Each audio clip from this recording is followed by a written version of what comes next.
This mega prison has a capacity of 40,000. Prisoners here are the most unsafe people you can even imagine. How many people's lives have you ended? Is it 5 or 10? How many? More than 50. MS-13 and many other gangs. These are animals. These aren't people. They're psychopaths, sociopaths, the kind of people we have here.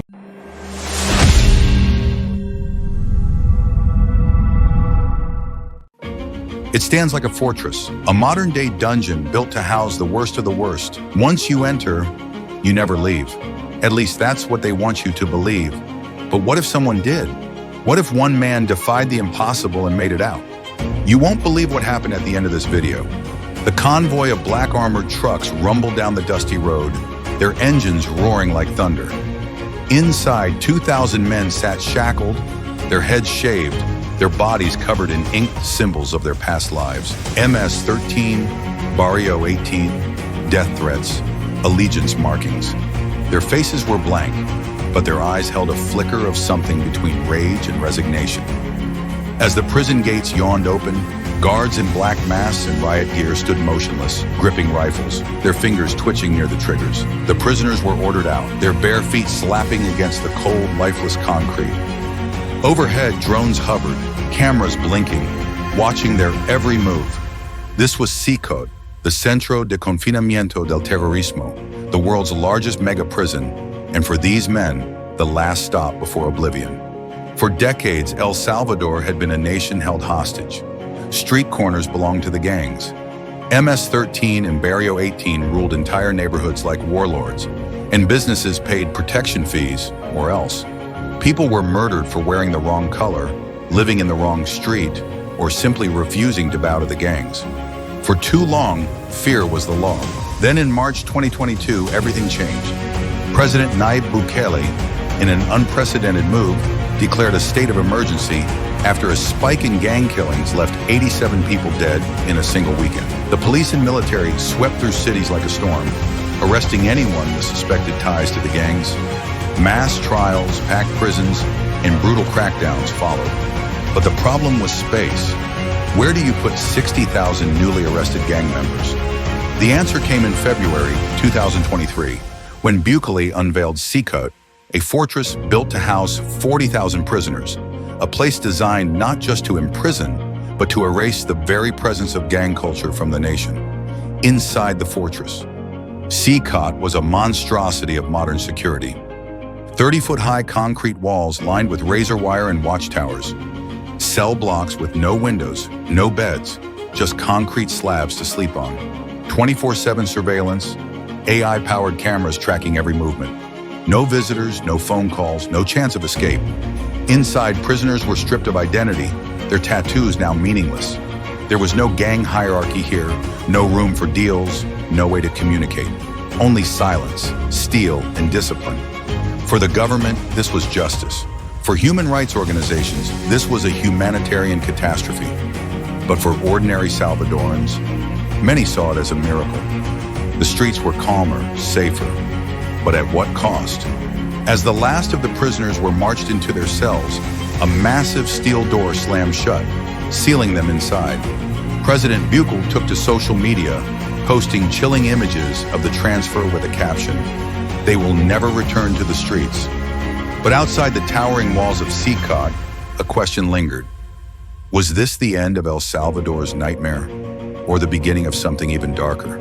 To understand how El Salvador became one of the most violent countries in the world, you have to go back decades to Los Angeles, California in the 1980s. Thousands of Salvadorans fled their homeland during the country's civil war, 1980 to 1992, seeking refuge in the U.S. In the streets of Los Angeles, many young Salvadoran immigrants were ostracized, targeted, and pushed into crime for survival. MS-13, Mara Salvatrucha, and Barrio 18 were born, gangs that started as a means of self-protection, but soon became ruthless criminal enterprises.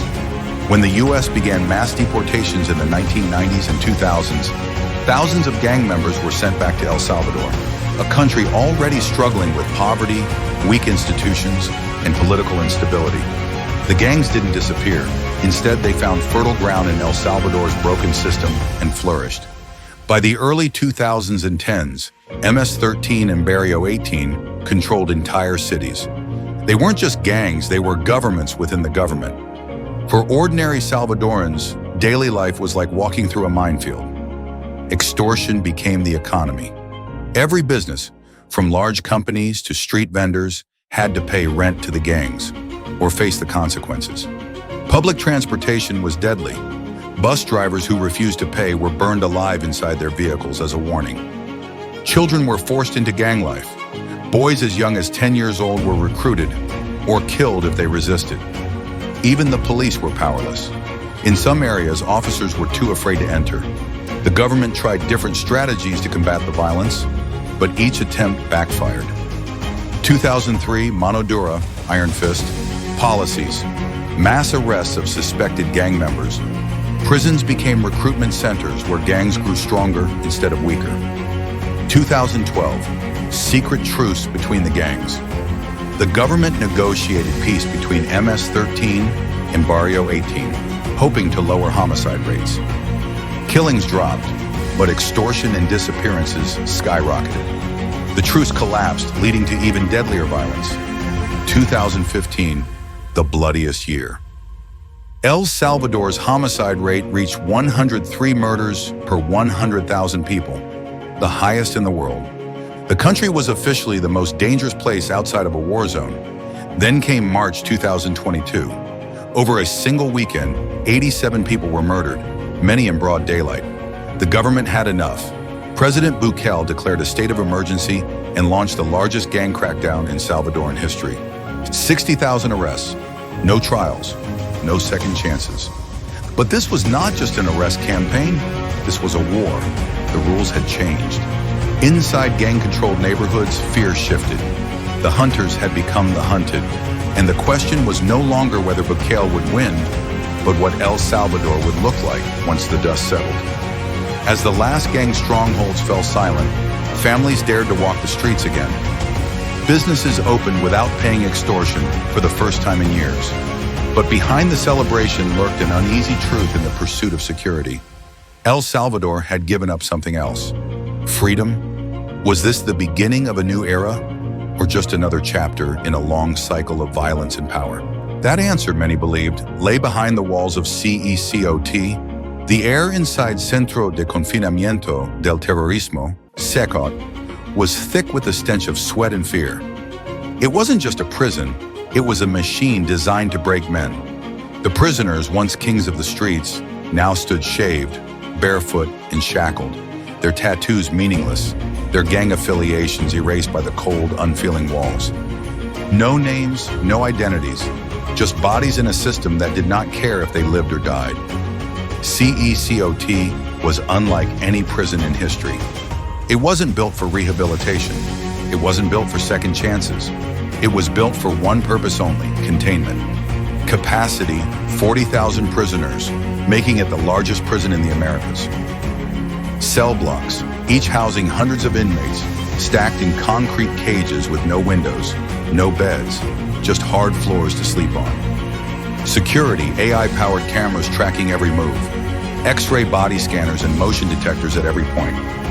Zero contact, no visits, no phone calls, no letters, no escape. This was Buckley's ultimate message: you are not coming back. But survival inside CECOT was a different kind of battle.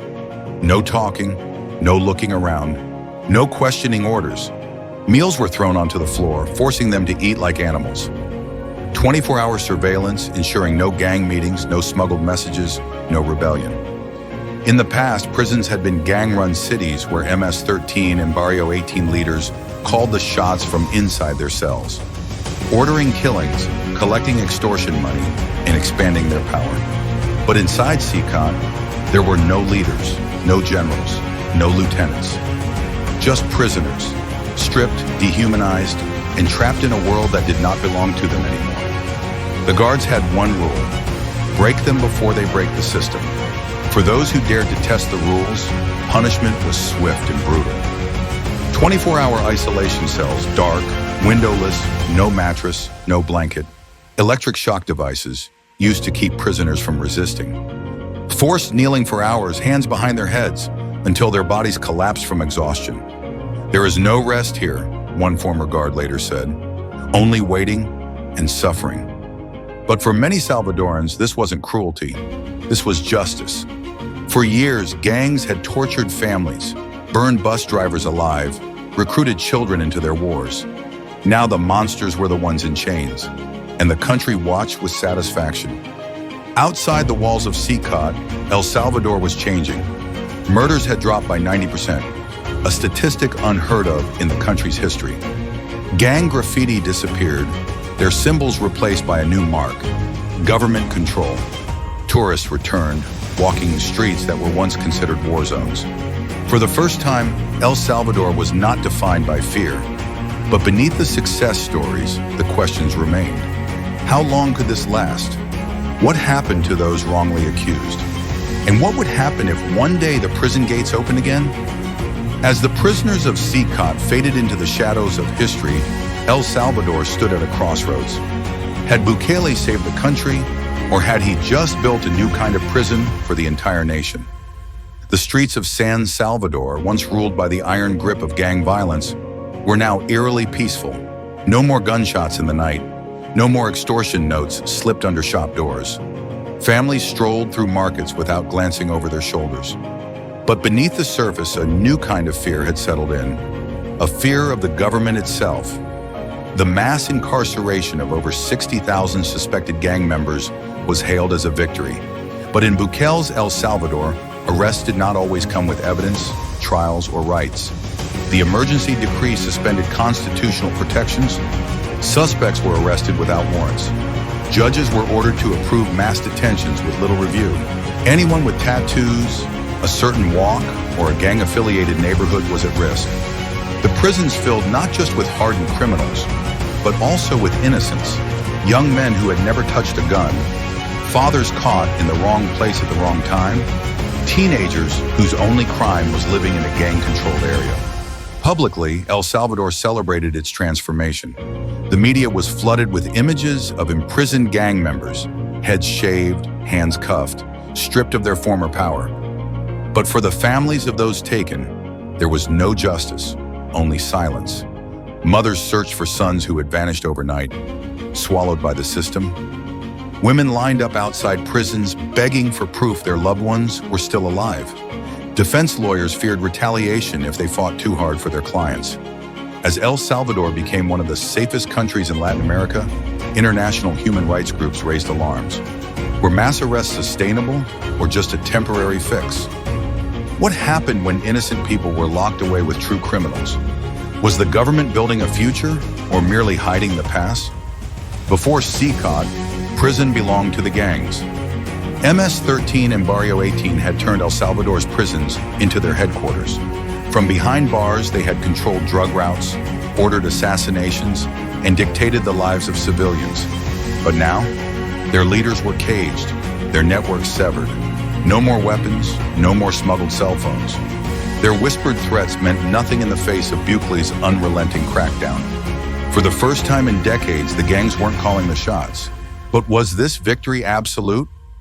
Outside, El Salvador celebrated its transformation. The streets were safe. Businesses flourished. The people, once gripped by terror, now walked freely. 40,000 gang members locked up. Crime rates at historic lows. A nation reborn from the ashes of violence. For now, CECOT stands as the world's toughest prison, a warning to criminals, a promise to the people. But one truth remains unshaken. No prison is eternal.